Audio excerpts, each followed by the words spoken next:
This is what I got. So look, you see, leaves, more leaves. Oh, sticks. Yeah.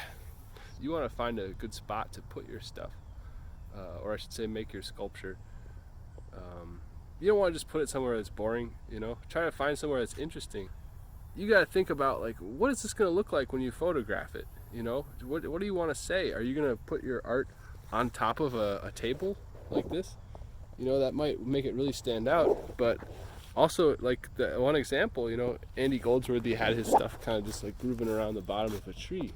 Think about where you're going to put your art. That's really it. Like, this is a choice that you can make where you're going to put it. Don't just start at the first place that you're at, unless you really want to. I don't know. It's up to you. But if you think about it, you might really find something that inspires you. So I'm surveying my little area right here. I'm looking around, What's this? Okay, we got the tree. That's kind of cool. Some bushes. If I look over here, I would have to move my stuff a little ways, but I could put it kind of near the river. So that might be interesting. This is interesting too.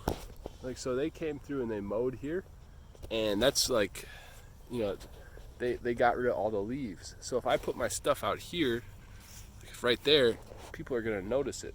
Okay, so I'm packing up all my stuff. I got my sticks. I haven't moved my leaves yet, but I'm gonna.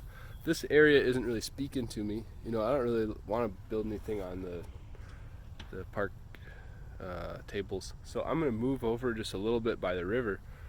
I want to see what's down there. All right, so I haven't gone very far yet, but already I'm seeing this tree. Man, that's a nice tree.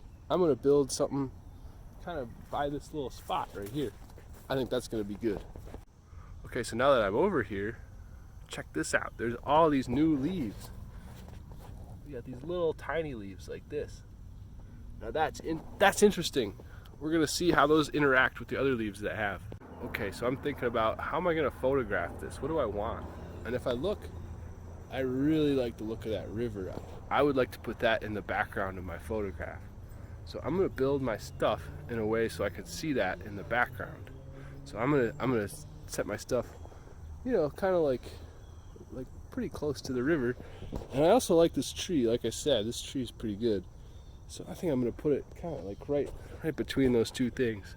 We'll see what happens here. Okay, once you find your spot, I think I found this. Yeah, this thing is like this gnarly bark of the tree that's on the ground. It's like a knot. So I'm gonna do that, but there's all these there's leaves and stuff like that. So I'm gonna prepare my area. I'm gonna get it ready for my stuff by clearing the leaves out. Okay, so while I'm clearing these leaves, I'm also gathering some leaves. These are actually, it's a pretty good leaf. So I'm just holding on to all of them. And this is gonna be some of my art tools as well for when I make my sculpture. Okay, so here's where I'm at now. And I'm taking all my leaves and I'm flipping them upside down. And I'm just kind of putting them together. I think they stand out more if they're upside down. The thing about nature is everything is random. But if something is ordered in nature, or there's something that's kind of like placed there on purpose, it stands out. So anything that you do, if you put all the leaves facing up, if you put all the leaves facing down, if you make a pattern, that's gonna stand out. I got my leaves placed, and I think these are gonna work like a little bed. So on top of that, this is like a big white space that I've made now. Or maybe not white, but bright. I'm gonna put maybe some of these yellow leaves that I found over on this side on top of it, and they should stand out. Let's see what happens. Okay, so already I'm liking this. I have put the yellow leaves inside of my big maple leaf, upside down maple leaf thing going on. And that's really coming together pretty nicely. So I'm gonna keep going. And so as I'm putting each leaf down, I'm kind of imagining each one of these as sort of like a brush stroke. So this one is kind of yellow, kind of brown. I'm putting that towards the outside. I'm putting the more yellow ones towards the middle, the more brown ones I'm putting on the outside, and that's going to give it kind of this like sunburst thing going on. This one's pretty yellow, so I'm going to put that right in the middle, and this one very yellow. So once again, if you stack them on top of each other, this is just something I'm learning as I'm going. You'll discover your own techniques as you go. What I'm doing is I'm putting sticks on the leaves, and that kind of stands out pretty strongly. And I'm actually just breaking the sticks into little pieces so that I can shape it more easily.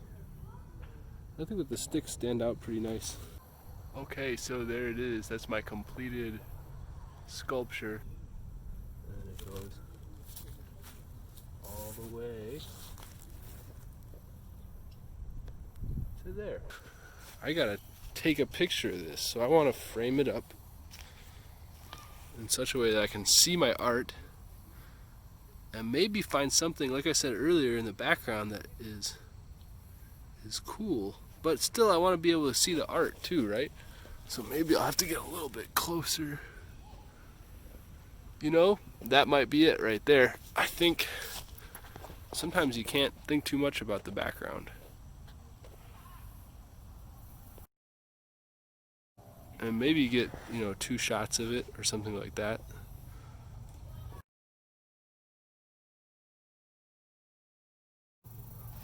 Yeah, and then that should do it.